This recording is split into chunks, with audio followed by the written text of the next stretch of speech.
Bismillahirrahmanirrahim. Assalamualaikum warahmatullahi wabarakatuh. Alhamdulillahirabbil alamin. Alhamdulillahilladzi khalaqal insana fi ahsani taqwim. Asyhadu an la ilaha illallah wahdahu la syarika lah wa asyhadu anna Muhammadan abduhu wa rasuluh. Allahumma shalli wa sallim wa barik ala nabiyyina Muhammad wa ala alihi wa ashabihi wa man ittaba'a sunnatahu ila yaumil din. Allahumma inna nas'aluka ilman nafi'an wa rizqan thayyiban wa amalan mutaqabbalan. Bapak Ibu yang dirahmati Allah jemaah sekalian yang berbahagia, malam yang mudah-mudahan ini kita bersyukur kepada Allah yang telah memberikan nikmat kepada kita bisa istiqomah dalam ketaatan, bisa istiqomah dalam kebaikan, dan kita semua berharap semoga semua amal-amal kita menjadi amal yang diterima Allah Subhanahu wa taala. Salawat dan salam semoga Allah senantiasa limpahkan kepada Nabi kita Rasulullah sallallahu alaihi wasallam. Hadirin rahimakumullah, insyaallah malam ini kita ingin membahas soal hutang. Kenapa ini penting? Karena sekarang orang hutang itu begitu mudah. Dulu kalau orang pengen hutang ke tetangga, pengen hutang ke teman, mendatangi rumahnya. Sekarang kalau orang pengen hutang cukup lewat HP. Dan ini penting buat kita karena ini bagian dari kehidupan kita. Jamaah rahimahullah, Allah Subhanahu wa taala mengingatkan kita kepada sebagai seorang muslim di dalam surat Al-Baqarah. A'udzubillahi minasyaitonir rajim. Ya ayyuhalladzina amanu udkhulu fis-silmi kaffah. Hai orang-orang yang beriman, masuklah ke dalam Islam secara kaffah, ke menyeluruh. Jadi Allah Ta'ala memerintahkan kepada kita untuk berislam secara keseluruhan. Apa maksudnya? Maksudnya adalah Ibu, bahwa Islam ini di samping mengatur soal kita ibadah, contoh sholat, puasa, zikir, sedekah, zakat, haji, tetapi Islam juga ngatur kita soal kita pakai sepatu, soal kita meludah, soal kita berpakaian, bahkan termasuk salah satunya urusan muamalah. Dan di antara muamalah itu ada jual beli, ada pinjam meminjam, ada hutang dan lain sebagainya. Jadi kita seorang muslim itu Allah perintahkan untuk berislam secara keseluruhan. Tidak boleh Islam sepotong-sepotong, tidak boleh Islam bagian-bagiannya, tapi harus secara keseluruhan. Kita beriman kepada Al-Quran mulai Al-Fatihah sampai Anas, dan di seluruh Al-Quran itu mengatur seluruh kehidupan kita. Tidak boleh hanya mengamalkan satu surat lalu mengabaikan surat yang lain. Tidak boleh beriman kepada satu ayat mengingkari ayat yang lain. Ini salah satu kewajiban kita. Dalam bab hutang, insya Allah ada beberapa pembahasan. Ada beberapa pembahasan soal hutang. Satu soal hukum hutang, kedua tentang bahaya hutang, ketiga adab berhutang, adab bagi orang yang berhutang, dan keempat adab memberi hutang. Insya Allah ada beberapa pembahasan. Kita ingin merenungkan beberapa hal karena ini seakan-akan kita katakan tidak ada orang hidup pasti pernah berhutang. berhutang. Ya. Jadi kita semua pasti pernah berhutang. Entah jumlahnya banyak, entah sedikit, pasti pernah berhutang. Nah, karena itu kita harus paham bagaimana Islam mengatur soal hutang ini. Ya. Bapak Ibu rahimahullah, Allah Ta'ala di dalam Al-Quran mengatur soal hutang. Di dalam Al-Quran salah satu ayat Allah menyampaikan, ya ayyuhalladzina amanu idza tadayantum bidainin ila ajalin musamma faktubuhu wal yaktub bainakum katibun bil adl. Ya, hai orang-orang yang beriman, apabila kamu bermuamalah, idza tadayantum, bermuamalah tidak secara tunai untuk waktu yang ditentukan, hendaklah kamu menuliskannya, mencatatnya, membukukannya, dan hendaklah seorang penulis di antara kamu menuliskannya dengan benar.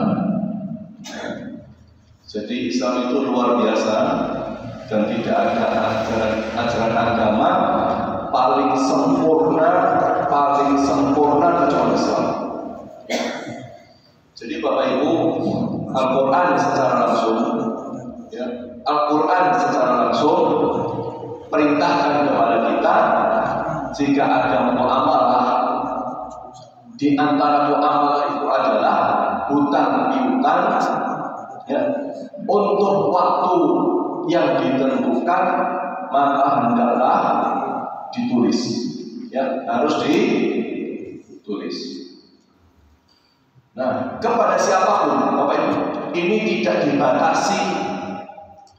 Misalnya, kalau di bank jelas ditulis, ya, di koperasi ditulis. Seringkali ditulis itu utang kepada Kongo, keluarga. Nah, jadi perintah menulis hutang itu tidak terbatas kepada semua orang, termasuk keluarga, termasuk tetangga. Yang seringkali jadi problem Bapak Ibu, domani dulur gak dicatat.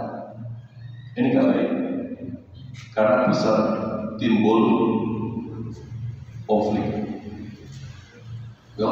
Karena orang itu, kata Nabi, mahalul khata' wal isyan, tempatnya salah dan lupa. Apalagi ngapunten, ya, namanya manusia. Hari ini, misalnya, hari ini hartanya banyak, suatu saat diuji kemiskinan. Ketika harta banyak, mudah memberi hutang kepada keluarga. Ketika jatuh miskin, ini, oh, dia tak utangi dulurku, tak sini dulurku. Nah, karena gak ada catatan sudah sangat lama, si dulure lali. Kadang-kadang gegeran di sini, ya, kadang-kadang gegeran di sini. Ya. Maka Bapak Ibu rahimahullah, kepada keluarga pun hutang itu wajib ditulis. Kepada tetangga, walaupun tetangga baik, perintah Allah hutang ditulis, ya, wajib ditulis. Kenapa ditulis ini menjadi penting, jamaah rahimahullah? Karena yang kedua, kita juga tidak tahu kapan ajal kita.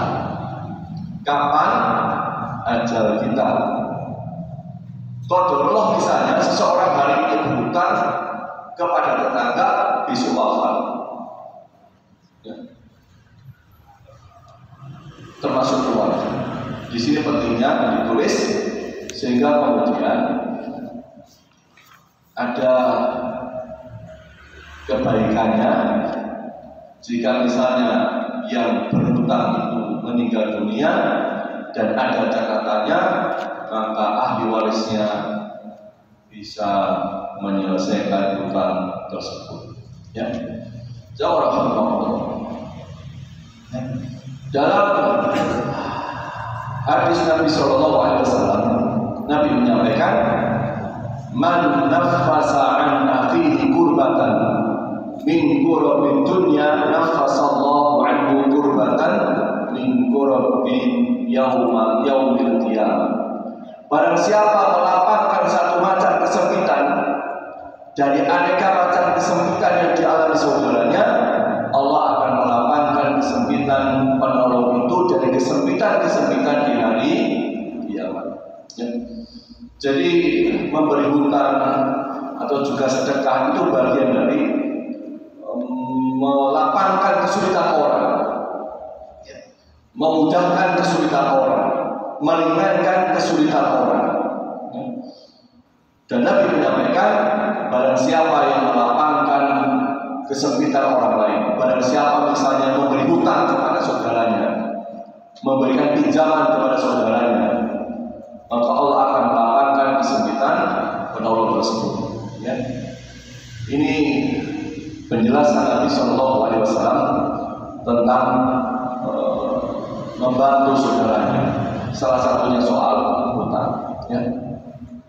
Dan Allah juga sampaikan, wa ta'awanu 'alal birri wat taqwa wa la ta'awanu 'alal itsmi wal 'udwan.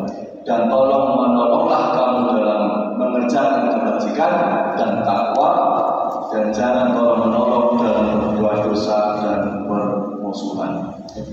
Jadi rahimahullah, seorang muslim wajib saling tolong menolong di antara mereka dalam kebaikan, ya, dalam kebaikan. Dalam hadis yang lain Nabi juga menyampaikan, wa man kana fi hajati akhihi kana Allahu fi hajatihi. Barang siapa memenuhi kebutuhan saudaranya, niscaya Allah akan memenuhi kebutuhannya. Ini pentingnya tolong menolong. Yang punya harta banyak menolong yang hartanya sedikit, yang punya kelapangan menolong yang punya kesempitan. Ya, ini penjelasan tentang tolong menolong. Ya, dan di dalam hadis yang lain Nabi menyampaikan, ya, kisah Nabi menyampaikan, saya melihat di saat saya diisrokan, kata Nabi, pada satu pintu surga tertulis sedekah dilipat gandakan 10 kali lipat. Ala babil jannah maktuban as-sadaqah bi asyri amsalha. Sedekah dilipat gandakan pahalanya berapa? 10 kali. Wal qardu bi thamaniyata asyra, dan pemberi hutang dilipat gandakan 18 kali lipat. Jadi kalau orang sedekah pahalanya berapa? 10. Kalau beri hutang 18. Kemudian saya bertanya kepada Jibril, bagaimana orang memberi hutang lebih utama daripada sedekah? Kemudian Jibril jawab, karena orang yang meminta secara umum dia itu minta sedangkan dia sendiri dalam keadaan punya harta. Sedangkan orang berhutang, ia tidak akan berhutang kecuali dalam keadaan utuh. Jadi Bapak Ibu, kalau kita sedekah, ya, ngasih sedekah, itu yang kita sedekahi boleh jadi dia punya harta, ya, boleh jadi dia punya harta. Tapi kalau orang berhutang, mesti sangat-sangat butuh, ya. Jadi tingkat kesulitan orang yang kita kasih sedekah dengan orang yang kita hutangi itu jauh lebih berat orang yang kita hutang. Maka pahala orang memberi hutang lebih besar daripada sedekah. Walaupun sedekah itu kemudian bahasa kita uangnya tidak kembali kepada kita, tapi kalau hutang kita berharap uang kembali. Kalau orang memberi pinjaman, kenapa pahalanya besar di samping yang dipinjami itu sangat butuh? Orang memberi hutang itu, Bapak Ibu, seringkali berharap uangnya kembali, tapi belum jaminan uangnya kembali. Nah ini tentang hutang, ya, tentang hutang, Bapak Ibu. Ya.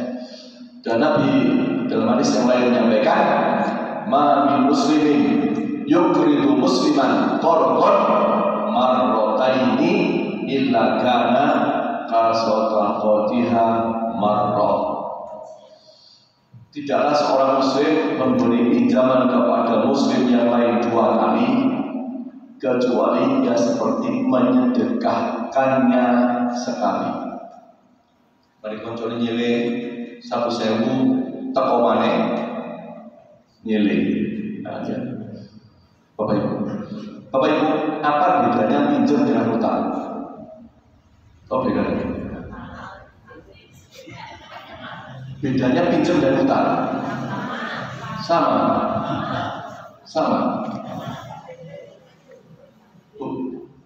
Aku nyilih sepeda ini dengan aku utang sepeda, beda enggak? Beda.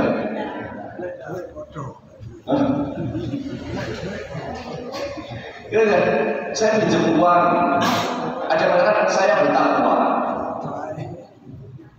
itu boleh jadi sama, tapi aku nyilih sepeda, aku utang sepeda, beda. Nah, Bapak Ibu, aku nyilih berhasil, aku utang, tahu bedanya, Bapak Ibu? Ya, kalau pinjam itu adalah terkait dengan hak untuk memakai, dan sesuatu yang dipinjam itu bukan sesuatu yang habis pakai. Tapi kalau hutang, sesuatu yang habis pakai. Jadi Bapak Ibu, kalau ada orang ke tetangga pinjam beras kan kegunaannya untuk dimasak, maka ketika dimasak dia langsung habis, maka bukan pinjam, itu namanya hutang. Ya, itu hutang. Ya, uang sama. Uang itu gunanya untuk apa? Ya, untuk belanja. Itu habis, maka orang-orang ingin uang namanya hutang. Nggak boleh ngomong pinjam. Bisa sih Pak pinjam, Pak, bisa gini Pak, aku nyilih duit ini di foto-foto tak bayar namanya ya, ini pinjam Pak. Kayak sepeda motor Pak, sepeda motor itu kalau kita tetangga kita sepeda motor itu namanya apa? Pinjam, karena akan kita kembalikan dalam bentuk yang untuk kita hanya menggunakan kok. Namanya pinjam. Tahu ya? Tapi sepeda motor juga bisa hutang. Ini tak hutang sepeda motornya, nanti tak sauri. Ya. Ya. Itu Pak, ya. Jadi masalahnya begitu. Nah, dan Nabi SAW, Bapak Ibu, Nabi juga pernah berhutang. Nabi pernah hutang kepada orang Yahudi.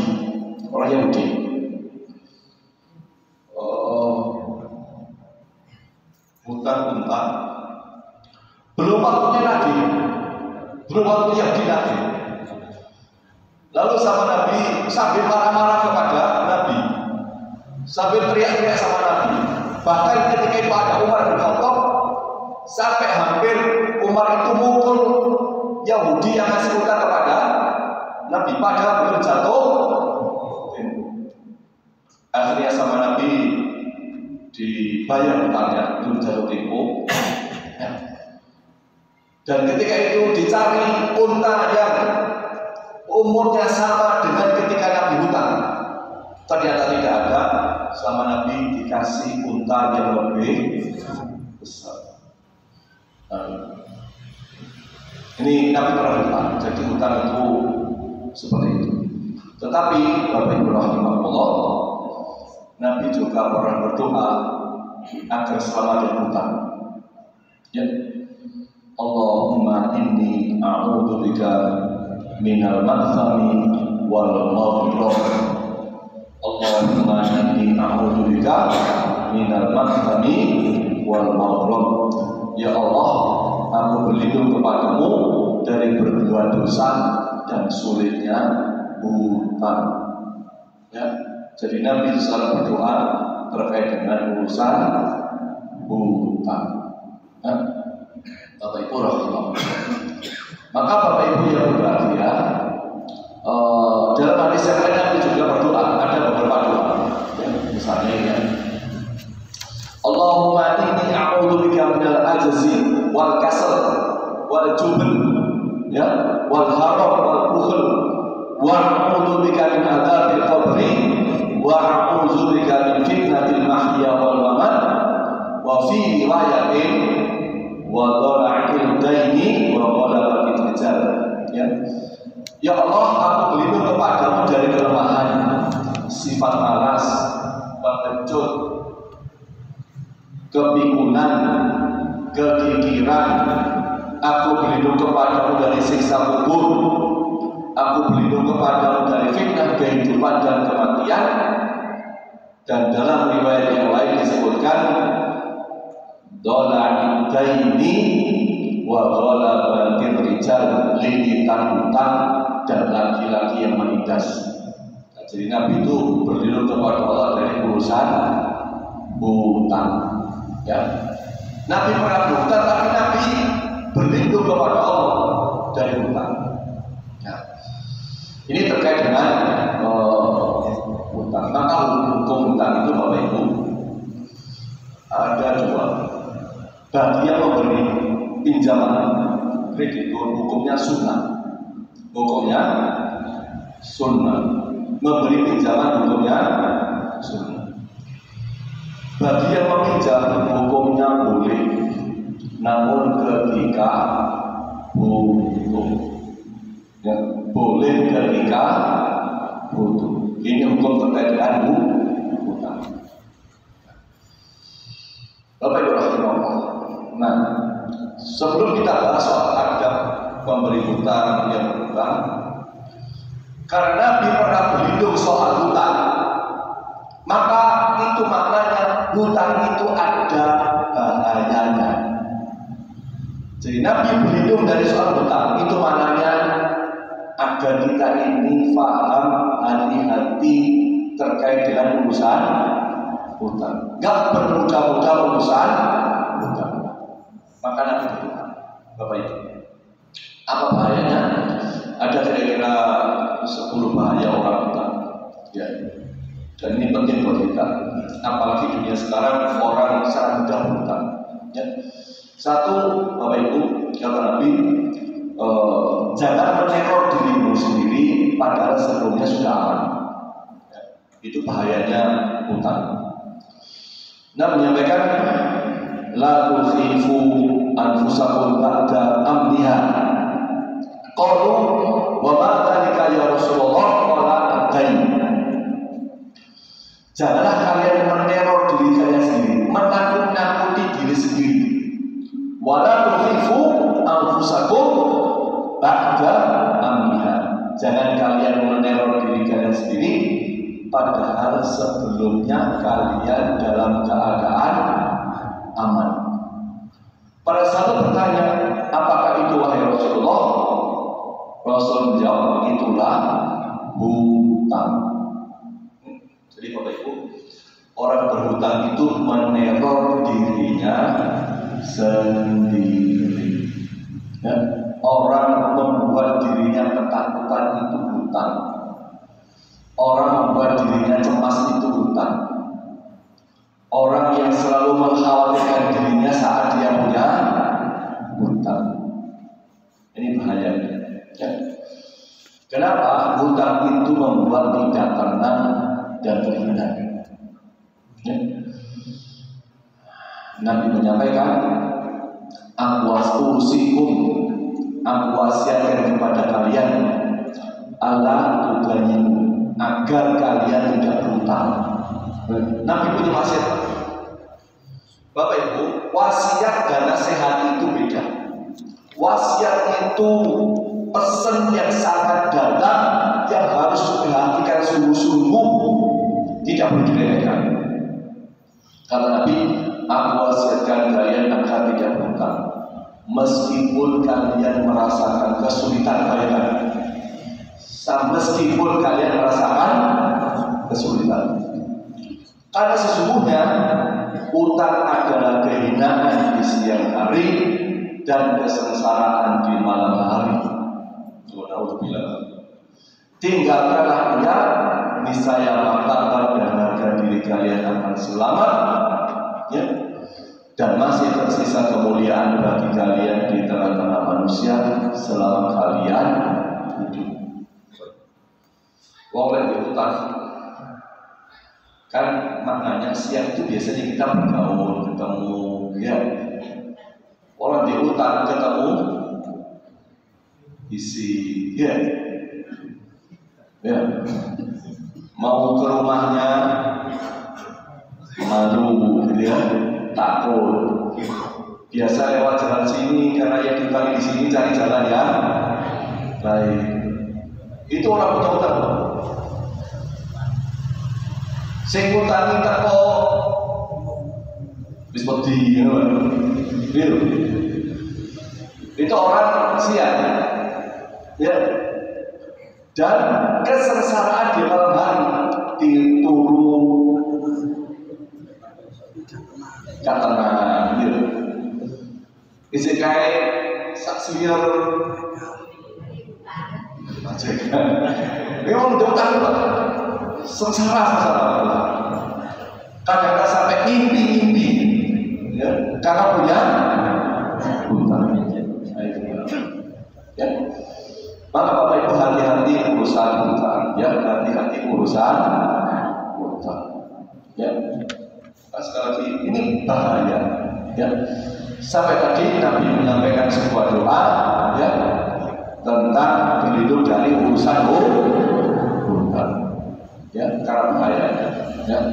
Berikutnya Bapak Ibu, hutang yang belum dilunasi akan dibayar di akhirat dengan pahala dan dosa. Ya. Di dunia diberi hutang, di akhirat dibalas dengan apa? Pahala dan dosa. Ya. Man mata wa alaihi dinarun aw dirhamun qutiya min hasanatihi laisa kama dinarun wala dirhamun. Barang siapa mati dalam keadaan masih memiliki hutang 1 dinar atau 2 dirham, maka hutang tersebut akan dilunasi dengan kebaikannya di hari kiamat nanti. Karena di sana di akhirat tidak ada lagi dinar dan dirham. Nah, Bapak Ibu hati-hati, ya. Allah setakat Presiden utami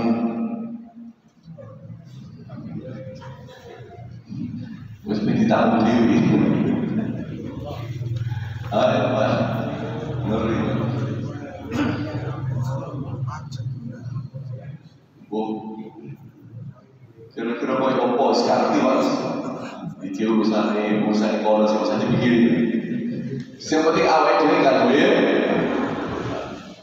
Jangan pernah kita ngomongin utang presiden, awet dhewe ternyata duwe utang. Kita mikir dan gak mati. Ya. Intinya hati-hati urusan utang. Karena kebaikan kita nanti akan diberikan kepada orang yang memberi hutang kepada kita, padahal kebaikan kita sedikit. Dan ketika kita tidak punya kebaikan untuk bayar hutang di akhirat, maka dosa orang yang menghutang kita diberikan kepada kita. Ini musibah besar. Maka hati-hati urusan hutang, ya. Oke. Kemudian roh seseorang terkait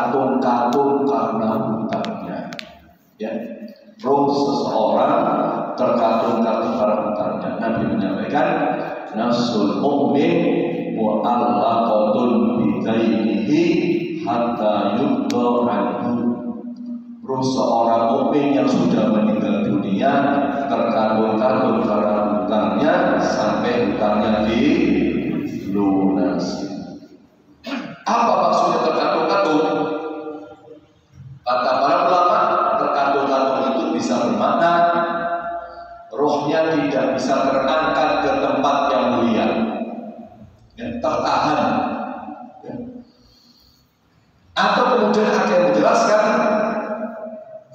dia tidak bisa ditempati, belum jelas tempatnya. Apakah dia di tempat yang membuat dia tersiksa atau dia mendapatkan kenikmatan sesudah meninggalnya. Intinya hati-hati urusan hutang. Ya. Maka seringkali Bapak Ibu ketika ada pemberangkatan jenazah selalu disampaikan urusan hutang. Ya. Pak Udin biasanya nyampaikan di sini, nafsul mu'min mu'allaqatun bidainihi hatta yudda anhu. Ya, ini urusan kita. Maka hati-hati, berat urusan kita itu. Ya. Kemudian yang keempat, orang yang mati syahid mendapat kesulitan karena hutang. Ya. Yughfaru lisyahidi kullu dzambin illa dain. Akan diampuni seluruh dosa orang yang mati syahid kecuali hutang. Bayangkan Bapak Ibu. Ya. Ini beratnya urusan hutang.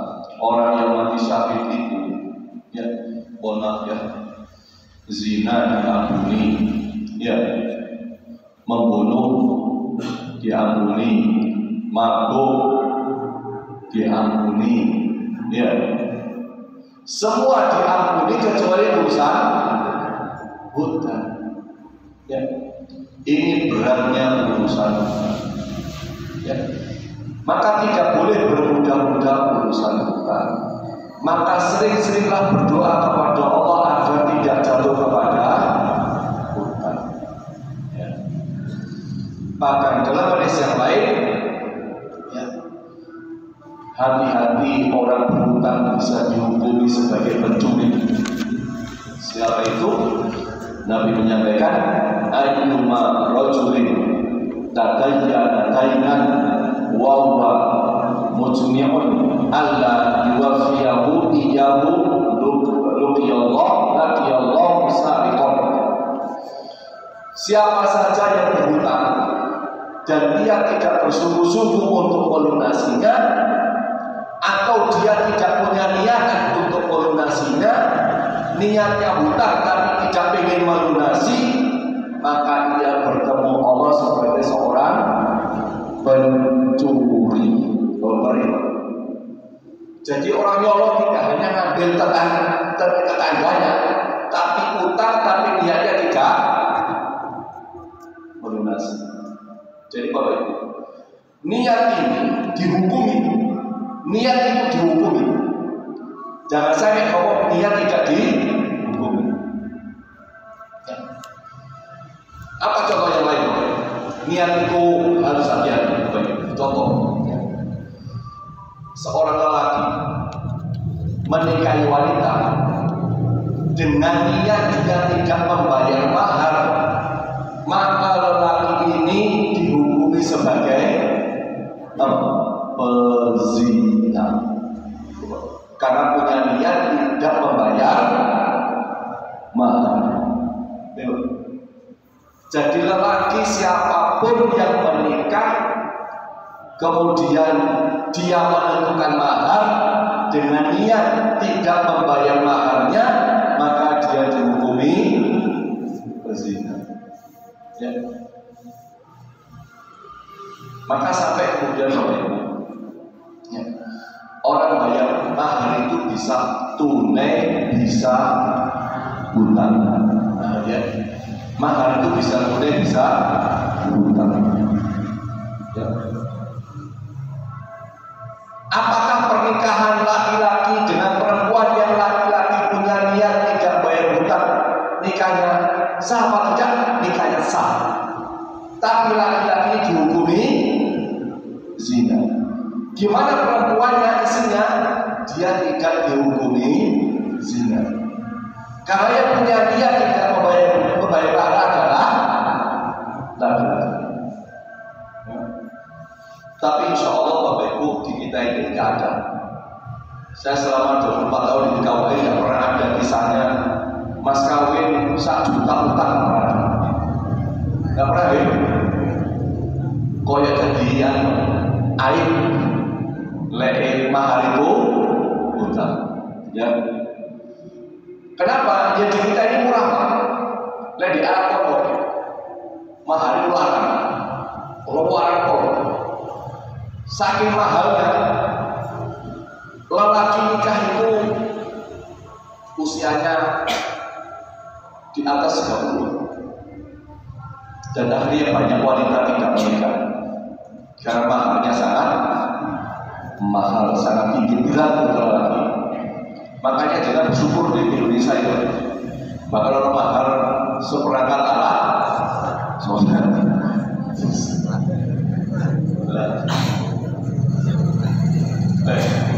orang Pak mahal 1.000 gimana? 1.000. Oh, bukan 1.000. Maka ibu di Indonesia bersyukur tradisi kita agar kita di Indonesia itu mahal itu murah sehingga tidak ada ceritanya wong lanang wong dirabi peporong mahal. Itu bersyukur bisa Pak. Dahnya Pak itu di Arab itu gak nabi bayar uang. Wong saya dulu nikah terakhir duit 500.000. Kira-kira aku di Arab kira-kira gak nabi seperti ini Pak. Karena Nabi ini orang itu yang omah sah di sini. Oh benar. Kita ini bersyukur Indonesia ya Allah, alhamdulillah urip di Indonesia, lahir Indonesia, nikah mehimah hari salah sofa. Paling enteng di Indonesia. Ya. Maka ibu bersyukur alhamdulillah lahir di Indonesia. Dan wanita yang paling baik adalah wanita yang maharnya ringan. Butuh murah, maharnya ringan. Apa itu? Mahar yang tidak memberatkan calon suami. Artinya kalau suami mampu 100.000, alhamdulillah. Mampu 1 juta, alhamdulillah. Mampu rumah, alhamdulillah. Kemarin lagi kontroversi ngasih mahar berupa masjid. Mahar berupa masjid. Ya, pernah Pak ngasih mahar kemarin gegeran apa? BA saya. Pak, suami saya dulu ngasih mahar saya sepeda motor, sekarang diminta lagi.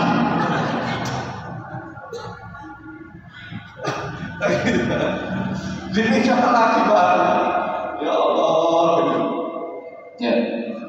Jadi Bapak Ibu mahar yang sudah diberikan itu tidak boleh diminta lagi. Ya. Maka sesudah kasih mahar yang diterima istri itu hak mutlak seorang istri. Suami boleh menggunakannya atas seizin istri. Maka bapak-bapak, lek dia ngasih mahar mas kawin ini seperti apa surat kono saja tadi, lek kan gawe izin istri. Tapi mau sempat di sini yang maju, mau gawe saja tak oleh ya. Tapi lek dirubung karena pantas. Paling yang gawe saja. Ini bapak ibu. Habis ini, bapak ibu saya kira itu insya Allah ya. Kita lanjutkan berikutnya, tapi intinya Bapak Ibu hati-hati urusan kita ya. Ini kita bahas sampai 5, mudah-mudahan pertemuan akan datang bisa diteruskan ya. Wallahu a'lam bishawab. Kita tutup dengan doa kafaratul majelis. Subhanallahumma wa bihamdika asyhadu an la ilaha illa anta astaghfiruka wa atubu ilaik. Assalamualaikum warahmatullahi wabarakatuh.